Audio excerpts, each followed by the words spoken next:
Film dibuka dengan menampilkan sebuah keluarga yang terdiri dari ayah, ibu, dan kedua orang anaknya. Mereka sedang menikmati liburan musim panas di Laut Tenang Karibia dengan kapal pribadinya. Di saat semua orang sedang melakukan kegiatannya masing-masing, si ibu yang bernama Julia memutuskan untuk mencoba berenang.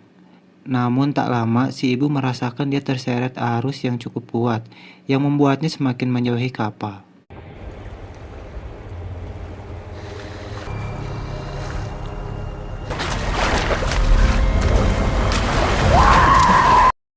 Beruntung si ayah yaitu Tom sadar dan langsung menyalakan kapalnya untuk menyelamatkan si ibu yang hampir tenggelam.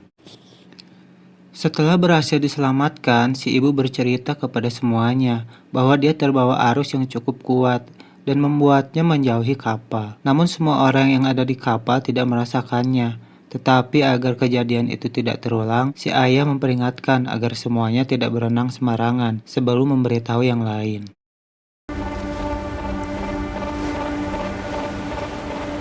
Singkat cerita, pada malam harinya, keluarga ini merayakan ulang tahun Ben, si anak laki-laki, yang pada saat itu berulang tahun ke-13. Terlihat mereka sangat menikmati momen itu. Mereka saling memberikan selamat dan hadiah kepada Ben. Tidak lupa, mereka pun mengabadikan momen itu dengan berfoto bersama. Okay, that one's gonna be good. Tak lama kemudian, si kakak, yaitu Casey, mendapat telepon dari sang pacar yang kangen dan ingin menanyakan kabarnya. Tetapi Casey teralihkan dengan kondisi langit di sana, yang sangat aneh hingga membuat telepon pun terputus karena hilang sinyal. Sounds like that.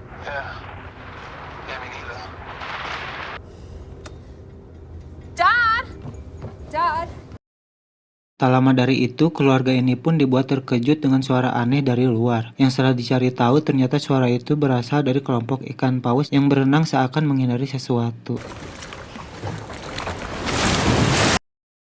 Kepanikan pun terjadi ketika salah satu paus menyenggol kapal mereka dan membuat kapal mengalami kerusakan dan tidak bisa bergerak. Tom pun harus menyelam untuk memastikan apa kerusakan kapalnya.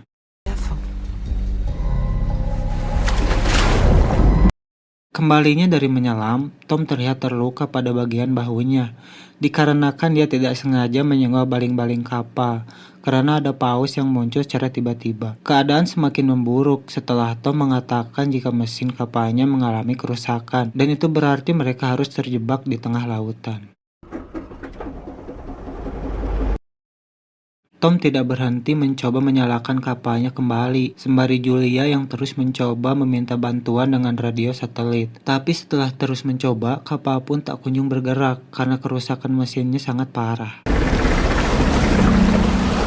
0 minutes west.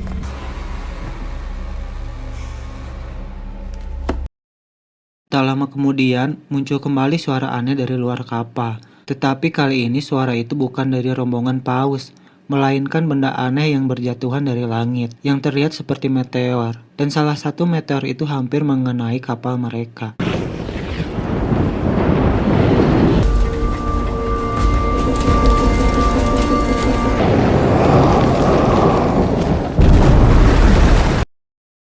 Setelah benda itu terjatuh, mereka menyadari dari puing-puingnya, ternyata itu bukanlah meteor, melainkan satelit yang entah apa yang terjadi, satelit itu berjatuhan ke bumi. Kemudian kepanikan pun berlanjut, karena air laut yang awalnya tenang, berubah menjadi sangat bergelombang. Kompas berputar tidak beraturan, bahkan Julia mulai mimisan tanpa sebab.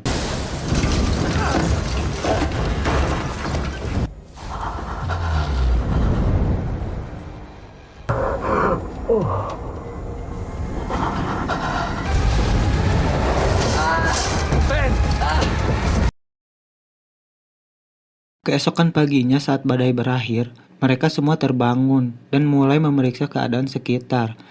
Seakan tidak percaya dengan apa yang dilihat, mereka pun terkejut karena kapal tiba-tiba berada di atas tebing dan di tengah-tengah dataran kering yang sangat luas.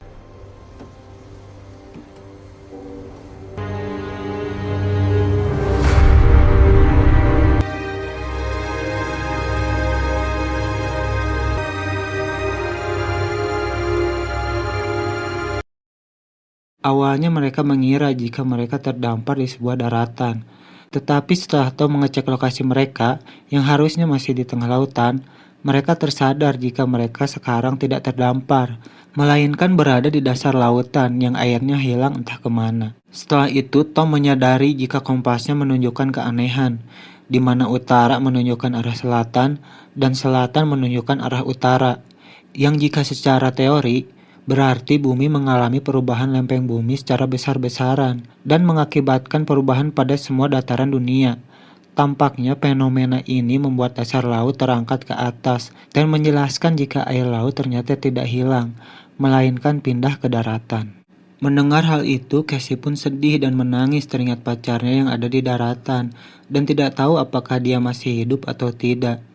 Tidak ingin menambah kesedihannya, ibu dan ayah membiarkannya sendirian dulu agar bisa tenang. Ça sert à rien d'imaginer le pire.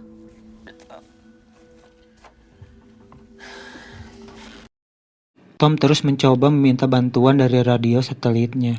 Julia mencoba membereskan keadaan kapal, sedangkan Ben menerbangkan balon bekas ulang tahunnya semalam sebagai tanda SOS, berharap ada yang membantu mereka. See? I can think of good solutions too. Akhirnya radio pun tersambung dengan seorang penyintas lain yaitu Nao. Dia mengaku sebagai peneliti yang sedang menaiki kapal selam dan berhasil selamat dari kejadian aneh semalam. Dia pun menjelaskan bahwa benar jika air laut pindah ke daratan, dan itu semua karena perpindahan kutub dan magnet di bumi. And submerge the mainlands. How far? Impossible to say. Namun bukan hanya itu, Nao menjelaskan jika ada kemungkinan air laut akan kembali lagi dalam hitungan 1 minggu. Dan jika itu terjadi akan ada gelombang tsunami yang sangat besar. Dan Nao menyarankan agar Tom dan keluarganya mencari tempat yang sangat tinggi agar mereka selamat. And the secret will return. When? According to my instructions. Mendengar hal itu, Tom meminta bantuan kepada Nao agar mereka bisa ikut ke dalam kapalnya agar selamat.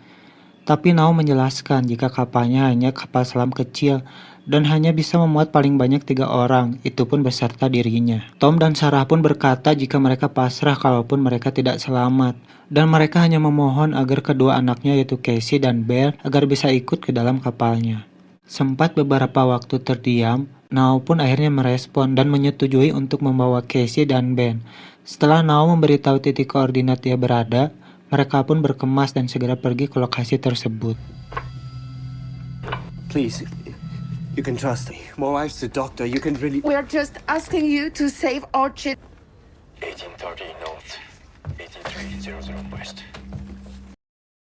Saat sedang berkemas, Tom tiba-tiba melihat ada seorang penyintas dengan anjingnya, yang kemungkinan jika dia adalah seorang nelayan yang terlihat dari tombak ikan yang dia bawa, sehingga Tom pun langsung berlari menghampirinya untuk memberikan air minum. So glad to finally run into someone.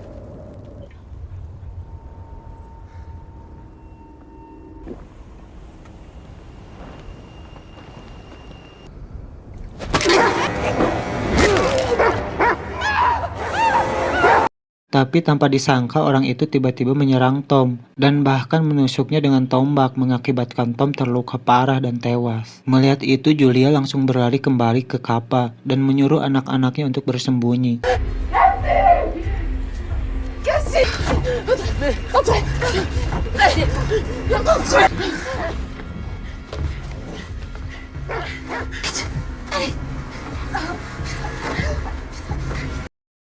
Si penyintas pun berhasil masuk ke dalam kapal. Jelas yang dia inginkan adalah semua makanan yang keluarga ini miliki. Saat dia mencari Julia, beruntung Julia bisa keluar dari kapal. Sempat diserang oleh anjing, dia pun terpaksa untuk membunuh anjing itu untuk kemudian masuk kembali ke kapal untuk menyelamatkan anak-anaknya.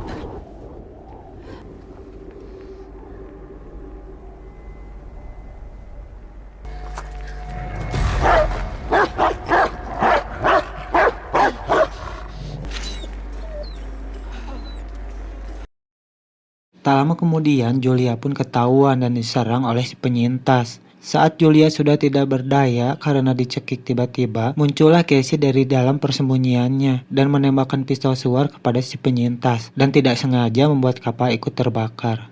Julia pun menendang si penyintas dan langsung membawa anaknya untuk keluar dari kapal.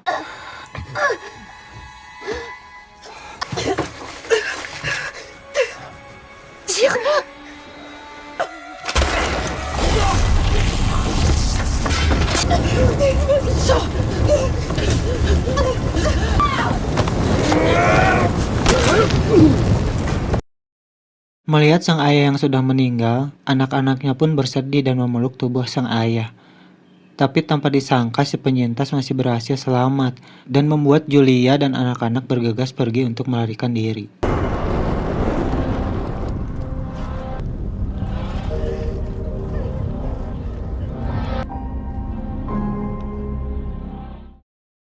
Beruntung Julia bisa menyelamatkan peta koordinat tempat kapal Sinao. Mereka pun terus bergerak untuk menuju lokasi, tetapi kelelahan menyerang dan membuat mereka harus beristirahat terlebih dahulu. Saat beristirahat, Casey menyinggung dan menyalahkan Ben, karena balon yang dia terbangkanlah yang membuat si penyintas datang. Hal itu pun membuat Ben merasa sangat bersalah. Dan dari itu, sebagai ibu yang baik, Julia mencoba mencairkan suasana dan menenangkan Ben. Je crois que c'est les ballons qui ont attiré. T'as rien à voir avec ça. On pouvait pas prévoir ce qui s'est passé. Saat mereka melanjutkan perjalanan, Ben melihat hiu yang sekarat karena kekurangan air. Dan saat Julia melihat ke belakang menggunakan teropong, dia terkejut karena si penyintas masih mengejar mereka, yang membuat dia dan anak-anaknya harus bergegas pergi sebelum tersusul oleh si penyintas.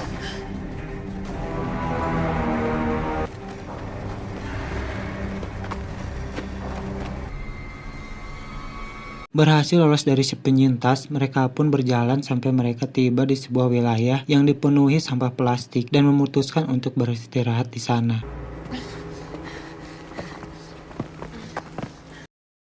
Melihat Ben yang sangat dehidrasi, Julia segera memberikan botol minuman kepadanya. Tetapi karena Casey tidak menutup botolnya dengan benar, air di botol itu pun terbuang dan hanya tersisa sedikit. J'ai pas fait exprès, putain. On va tous crever, toi tu penses que tu vas nous sauver, mais tu vas pas nous sauver. Di sana Casey dan Julia bertengkar karena Casey selalu saja menyalahkan orang lain dan tidak mau meminta maaf padahal dirinya juga mempunyai salah. Namun pada akhirnya mereka pun kembali melanjutkan perjalanan. Hari pun mulai gelap, mereka berhasil mencapai wilayah yang terlihat ada bangkai pesawat di sana. Karena malam akan tiba dan mereka tidak mempunyai tempat berlindung lagi, mereka pun memutuskan untuk bermalam di sana.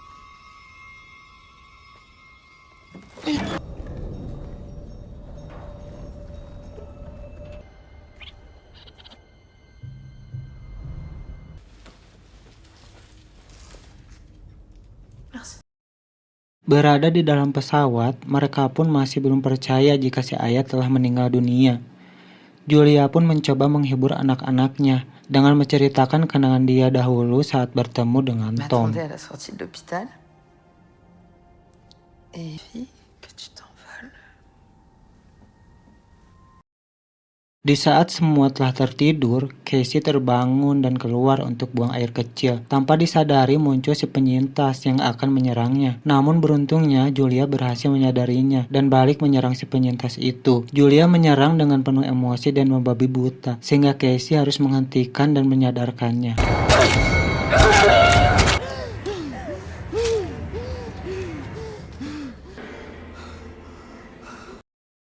Keesokan harinya saat mereka ingin melanjutkan perjalanan, mereka keheranan karena mayat si penyintas terlihat seperti habis dicabik-cabik binatang buas, dan hal itu membuat mereka harus lebih berhati-hati karena tidak tahu hewan apa yang ada di luar sana. Setelah berjalan cukup jauh, Ben mulai terlihat bertingkah aneh karena dehidrasi. Bahkan saat dia melihat ada genangan air, dia langsung mencelupkan mukanya ke dalam kubangan itu untuk meminumnya. Namun Ben dihentikan oleh Julia karena kubangan itu hanya berisikan air yang kotor.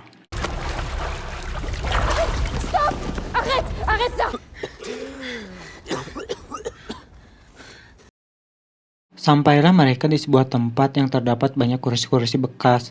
Mereka pun mengumpulkan kursi-kursi itu untuk membuat tempat beristirahat.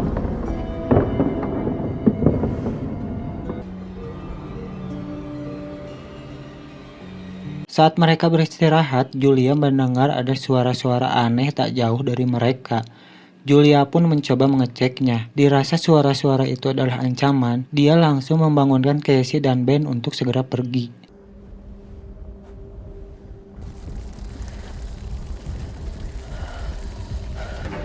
Les enfants! Les enfants peuvent pas rester là!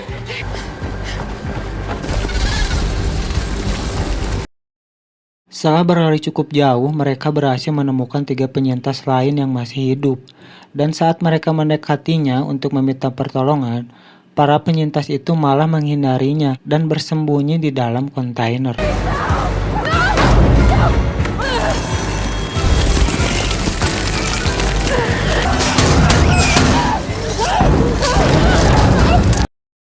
Dan ternyata suara yang didengar Julia tadi bukan berasal dari hewan buas seperti serigala ataupun beruang, melainkan gerombolan kepiting dari dasar laut yang sangat kelaparan. Saat itu Julia dan anak-anak berhasil menyelamatkan diri dengan menaiki kontainer. Julia tersadar bahwa kakinya terluka cukup parah karena capit kepiting dan mengakibatkan dia pingsan seketika.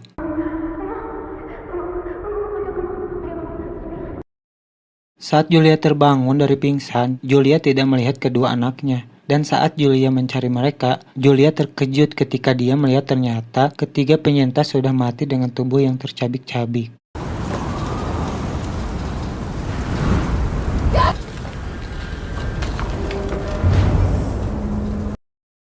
Tak lama dari situ akhirnya Casey dan Ben kembali. Casey mengatakan jika dia dan Ben berusaha mencari pertolongan tetapi tidak menemukan siapa-siapa. Mereka pun masuk ke dalam kontainer untuk berlindung dan menunggu badai berakhir. Di sana Julia menaburkan bubuk mesiu kepada lukanya dan membakarnya untuk menghindarkan lukanya dari infeksi dan semakin parah. Setelah badai reda, mereka pun mengambil beberapa barang persediaan dari para penyintas yang sudah meninggal. Mereka mengambil senjata, air, dan beberapa barang lainnya. Sebelum melanjutkan perjalanan, Julia mencoba menghubungi Nao dengan telepon satelit. Dan beruntung setelah memasukkan saluran radio milik Nao, dia berhasil terhubung dengannya. Come in. I don't really know. I lost the nautical chart. Julia pun menceritakan bahwa mereka diserang oleh kepiting ganas. Nao pun mengaku bahwa dia juga sempat diserang oleh kepiting-kepiting itu dan menjelaskan bahwa kepiting-kepiting itu menyerang karena tidak adanya suplai makanan yang tersisa dari laut. Reports from the abyss. They adapt to eat. Life adapts to the environment. Others. Nao memberikan kabar buruk jika ternyata air akan datang lebih cepat, bukan dalam beberapa hari, tapi hanya dalam beberapa jam. Maka dari itu, agar mereka cepat sampai di lokasi, dia menembakkan pisau suar untuk petunjuk lokasinya.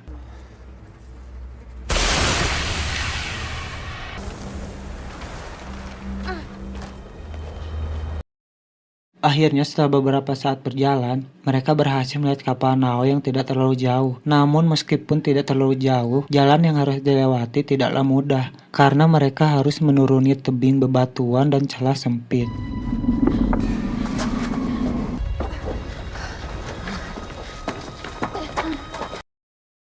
Dan di saat mereka melewati celah-celah tebing tersebut, entah mengapa muncul getaran yang tidak tahu berasal dari mana, yang membuat bebatuan terjatuh dan hampir menimpa mereka.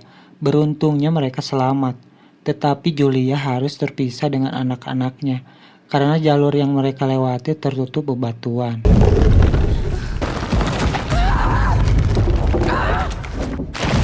Momen haru terjadi karena runtuhan batuan itu membuat Julia terjebak di antara tebing yang tinggi dan memaksa dia harus menyuruh Casey untuk membawa Ben ke kapal Nao tanpa dirinya. Awalnya Casey menolak karena tidak bisa meninggalkannya, tetapi setelah diyakinkan, Casey pun dengan berat hati menuruti perkataan ibunya. Vous partez! Tu m'entends? Vous partez!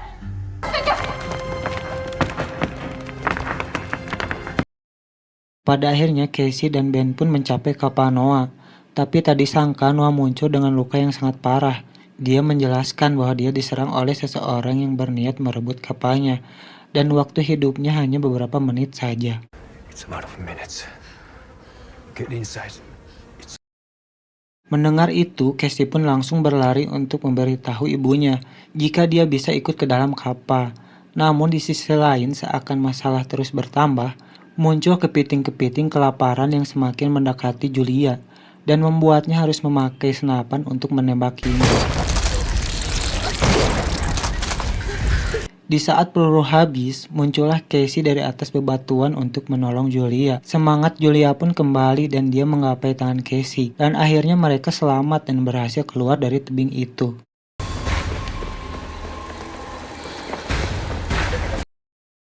Sesampainya di kapal, kepiting-kepiting itu masih saja mengejar mereka, yang membuat mereka cepat-cepat masuk ke dalam kapal.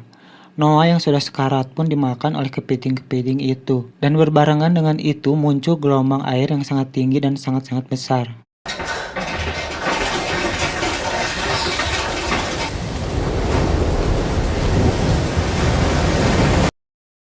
Sesaat kemudian kapal selam itu pun terkena hantaman gelombang yang sangat dahsyat, yang membuat kapal itu terombang-ambing, terbanting dan berputar-putar. Sampai akhirnya mereka siuman, mereka menyadari jika kapalnya terhenti oleh sesuatu, dan membuat mereka memutuskan keluar untuk mengeceknya. Betapa terkejutnya mereka saat melihat ternyata mereka ada di daratan, namun dengan kondisi daratan yang sudah hancur lebur.